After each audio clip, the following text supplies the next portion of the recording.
Comentarios del ingeniero José Blandón Castillo en un mundo pues acosado por la inflación. Acosado por muchas cosas, pero mire, fíjese las cosas que están ocurriendo. Usted que está tomando su café, tranquilo que no está lloviendo, hay una hermosa luna llena. Hay cosas que le pueden llenar el espíritu. Hay noticias que no. Fíjese que si aquí está lloviendo, hoy no está lloviendo, pero aquí está lloviendo políticamente, en otros lados no escampa. Le voy a dar mire nuestros dos países con los que dormimos 24/7. Costa Rica, después de las preocupaciones que expresó el presidente Chávez electo y que ya tomó posesión, sí, de lo que está pasando en Nicaragua y de las cosas que está haciendo el señor Ortega. Ayer, un contingente importante del ejército norteamericano, una porción del ejército norteamericano, llegó a Costa Rica con portaaviones, capacidad militar extraordinaria. Una brigada. Y para mí un claro mensaje de las cosas que está haciendo el presidente de Nicaragua, intentando que su país se convierta en una base rusa. Que los rusos lo que van a meter allí, no tenga la menor duda, es su estructura electrónica y de espionaje para toda la región, incluyendo nuestro país. Pero llegó un contingente a Costa Rica, importante, del ejército norteamericano, con capacidad defensiva y ofensiva. Nada más que obsérvelo. 2, observe además que estaba en Panamá por 2 días la jefa del Comando Sur, el comando estratégico que responde a la seguridad de los Estados Unidos desde Río Bravo hacia la Patagonia. Todo el continente americano. Y estuvo en la región en la que parte de los intereses estratégicos de comunicación entre el Pacífico y el Atlántico necesita los Estados Unidos, que es el Canal de Panamá. No hay ningún paso más expedito para comercio, para guerra, para lo que sea que no sea nuestro tránsito por el Panamá. Entonces, claro que en Panamá se habló sobre el narcotráfico, se habló sobre la frontera, sin duda alguna. Pero también se habló de esta nueva realidad que está dando. Además, si usted observa a nuestra otra frontera, en la frontera con Colombia, ahí se está ocurriendo un proceso político cuyo nivel de complejidad y cuyo nivel de incertidumbre es inmenso, porque cualquiera de los dos candidatos carga un nivel alto de riesgo en cuanto a no estar claro qué es el camino que van a seguir. Uno, por ser un candidato de izquierda, que sería la primera vez, si es que gana, que en la Colombia esa estable de la élite se produzca una cosa de esta magnitud. Y el otro, un hombre con una ideología que ronda en cualquier sitio. Sí, le da igual, está en el medio, en la derecha, en la izquierda, y quizás este nivel de incertidumbre ha hecho que la élite colombiana tenga muchas reservas con respecto al señor Hernández. O sea, se ha desarrollado de todas maneras en Costa Rica una lucha anti-Petro. Pero lo que está sucediendo en la sociedad colombiana es una especie de fractura histórica de la sociedad en su conjunto, no solamente ahora de los pueblos marginados de siempre, sino incluso de los poderes de siempre. Esa fractura va a tener un precio y un costo. Cosas que usted ve, por ejemplo, en Francia. En estas elecciones de este domingo, tanto el centro de Macron como la izquierda de Macron y la de ultraderecha se beneficia de esta ruptura, de esta falta de acuerdos, porque hay una fragmentación que impulsa, recuerde que Le Pen, e incluso financieramente, dependía del señor Putin. Y no crea que se depende del gobierno ruso, porque en Rusia el gobierno es Putin. No se engañe nada más que eso. Y el presidente Macron, que inicia una gira ahora y que le acompañará probablemente hasta Kiev, el canciller alemán y el primer ministro Draghi de Italia, 3 de los más importantes Bueno, la economía 1, 2 y 3 de Europa. Y bueno, falta Inglaterra. Bueno, de la Unión Europea. De la Unión Europea actual, si tienes toda la razón, porque aunque Inglaterra siempre lo tomamos como Europa, está separada de la Unión Europea. Pero esto que está ocurriendo en nuestros países también ocurre en el mundo desarrollado. Usted lo ve, por ejemplo, en China, en la unidad del Partido Comunista Chino, que controla todas las actividades bajo una sola dirección. Xi Jinping también se ve amenazada por la asfixia social que siente el pueblo chino por el confinamiento con la teoría de cero COVID. Y esto tiene un precio, pero además el decaimiento de la economía china y el surgimiento de la inflación. Los jóvenes chinos, por ejemplo, no tienen acceso a comprar casas, no le da el salario para comprar casas. Y los que tienen acceso ahora compran casas que no se entregan porque hay una crisis inmobiliaria, porque las grandes inmobiliarias chinas están súper endeudadas. Entonces hay toda una serie de cosas en el mundo que tiene usted que mirar, Fernando, con mucho cuidado. En el marco de esto, la potencia más importante del mundo en este momento, que es los Estados Unidos, desde el punto de vista económico y desde el punto de vista militar, no hay la menor duda que los Estados Unidos es la primera potencia del mundo. No lo es China, no lo es Rusia, ni China ni Rusia combinado es más grande que los Estados Unidos en términos de mercado, en términos de Europa y los Estados Unidos constituyen el verdadero filete del mercado, tanto chino como ruso. Como ruso. Bien. Bueno, Rusia no es una economía tercermundista tercermundista con armamento nuclear. Rusia lo que es un monoexportador de petróleo y gas lleno de cleptócratas. Eso es lo que es Rusia. Bien. Pero fíjense lo que está pasando en Estados Unidos. Yo les recomiendo que ustedes se lean las 12 páginas que escribió el expresidente Donald Trump y que se hizo público anteanoche, en la que él hace un descargo, en teoría, sobre la audiencia pública que se está dando en el Congreso de los Estados Unidos y donde él vuelve a repetir mentiras y no da ninguna respuesta a lo que sus propios consejeros, lo de él, y sus familias dicen de él y del fraude que él alega, y de la mentira de ese fraude, y del planeamiento que él hizo, de los actos del 6 de enero, y de la enorme cantidad de dinero. Ellos colectaron 250 millones de dólares para esto del 6 de enero. Y no hay un desglose de cómo se gastó eso. Entonces, ese asalto a la democracia norteamericana, que aún persiste en las primarias de anoche, lo que se discutía era el liderazgo de Trump en el Partido Republicano. El Partido Republicano se ha convertido, una parte importante de ese partido, en el seguidor. Y Trump, en vez de ser un político, es como un pastor. Es un Romanov del Partido Republicano. El Partido Republicano, que quiero que ustedes sepan, es un partido que nació, del cual uno de sus grandes dirigentes fue Abraham Lincoln. Su fundador.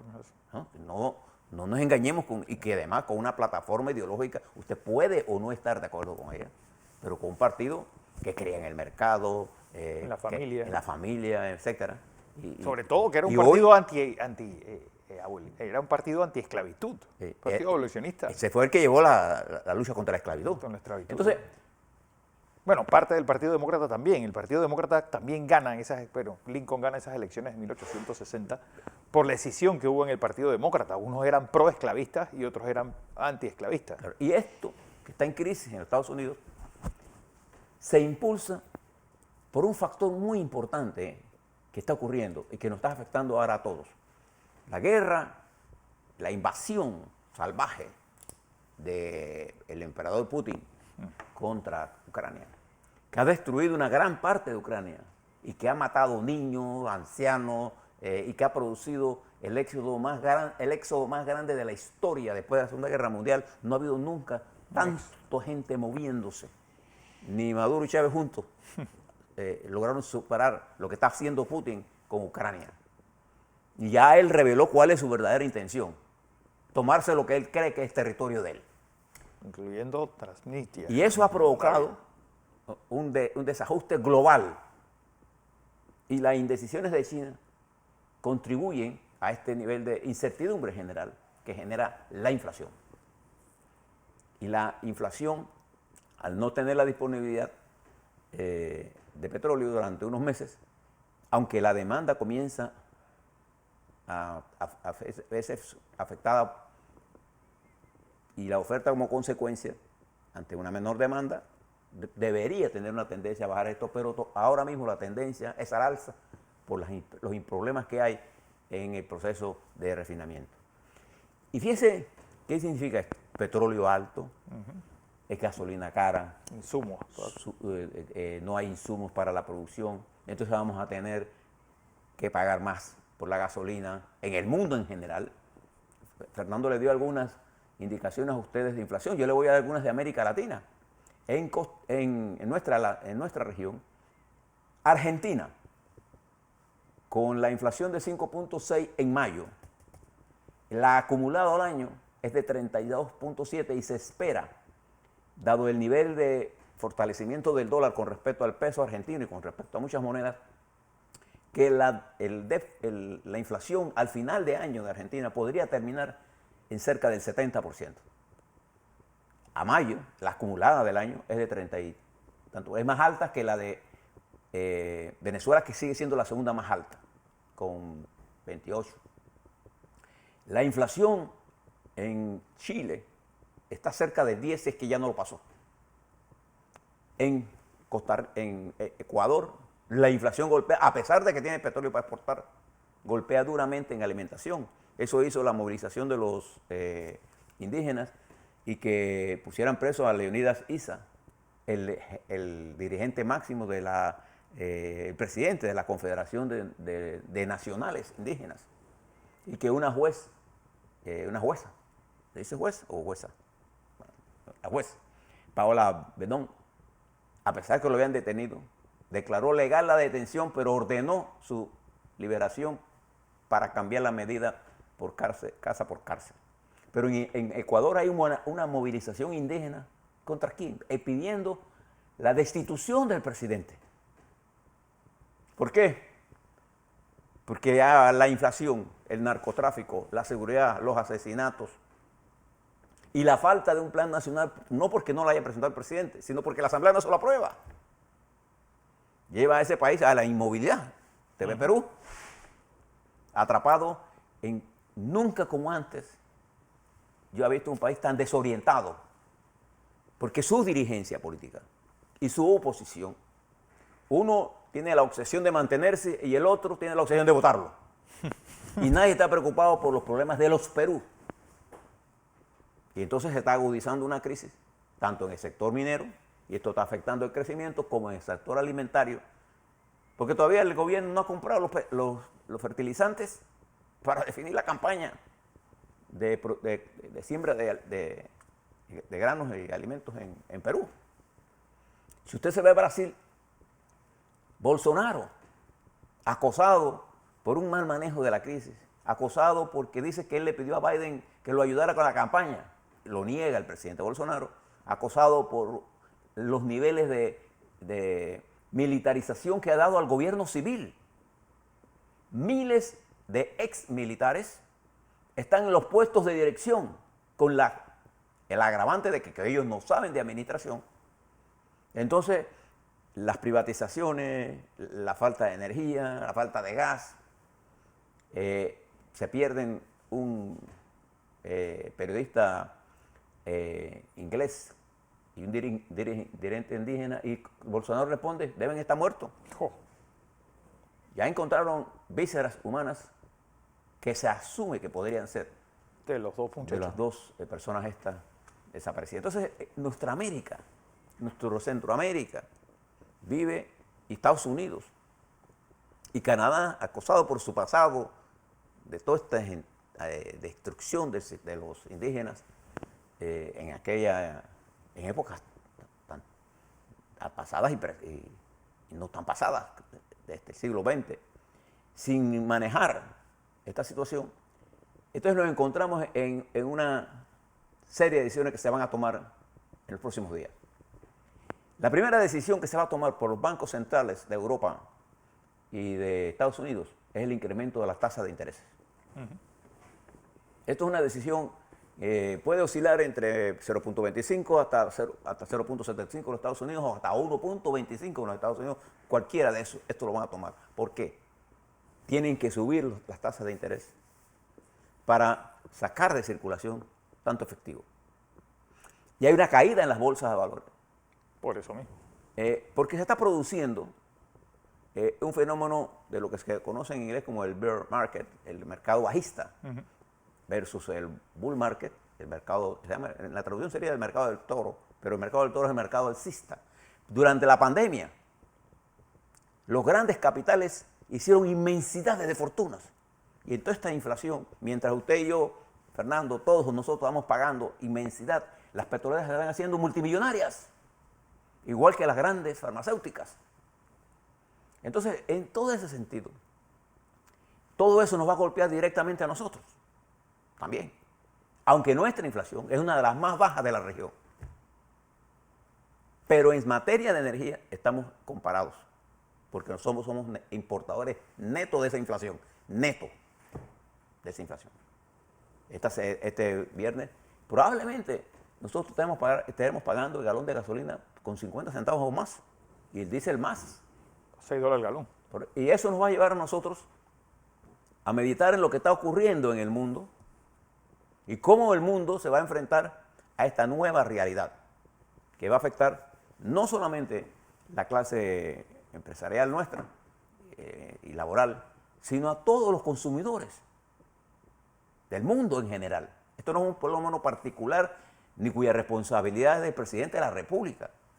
Y tendremos que tomar decisiones complicadas. ¿Hasta dónde nosotros podemos seguir con los subsidios? Ese es un camino que ya nosotros hemos recorrido con amplitud y casi llegando al límite. Entonces tenemos que buscar otros caminos. Y dentro de esos otros caminos está el hacer más eficiente el Estado y desarrollar más la capacidad de inversión de nosotros para atraer inversión directa extranjera y producir inversión nacional aquí. Para eso necesitamos seguridad jurídica. Y es por eso que estas conversaciones que se dieron aquí con la jefe del Comando Sur, lo que está pasando en Costa Rica, no nos debe interesar nada más que Costa Rica ganó el juego. Sí, nos interesa eso, pero nos interesa la suerte de Costa Rica, nos interesa.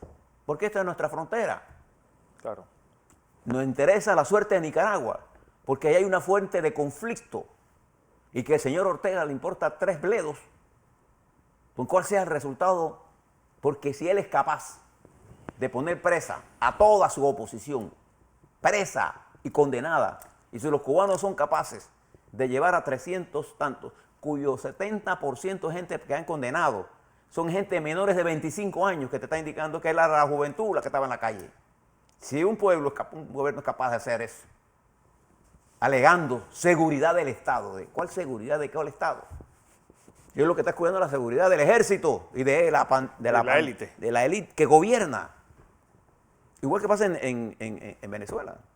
Entonces, frente a esas cosas que se están dando y que el pueblo de nuestra América reclama ajustes importantes, nosotros tenemos que ser extremadamente cuidadosos.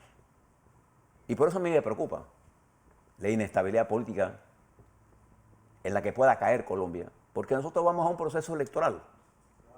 Es que sobre lo que estás hablando, José, en este momento la Unión Europea, el Banco Central Europeo, llama a todos sus miembros a una reunión urgente por el aumento de las primas de riesgo.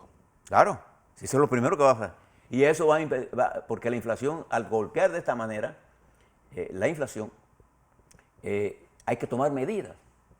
El riesgo global se ha incrementado. El riesgo político que ha impulsado el emperador Putin no solamente afecta a Rusia, que la está afectando duramente, él no la siente, él sigue comiendo los mismos caviares, las mismas cosas que compra. Pero el pueblo ruso lo está llevando, el pueblo chino, porque a nosotros nos interesa una China floreciente, una China económicamente fuerte, que compita con reglas claras. Nos interesa un Japón fuerte. A nosotros no nos debe interesar el armamentismo, ni las guerras. A nosotros nos debe interesar la paz, la comprensión el diálogo. Pero eso no es lo que está ocurriendo en este momento. Y por eso que tenemos que actuar con mucha, pero con mucha precaución. Y no me canso de invitar, no a los influencers, porque los influencers dicen lo que les da la gana y alguien les pagará para que hagan eso. Pero me interesa son los periodistas. Si los periodistas se vuelven acosadores del sistema democrático y en vez de presentar las cosas en su justa dimensión, nadie le dice que no se presente la noticia, pero que diga la verdad. El periodismo tiene la obligación, cuando da sus noticias, de decir las noticias con veracidad. Punto. Y puede emitir su opinión. Claro que la puede emitir. Pero no puede hacer que la noticia sea su editorial.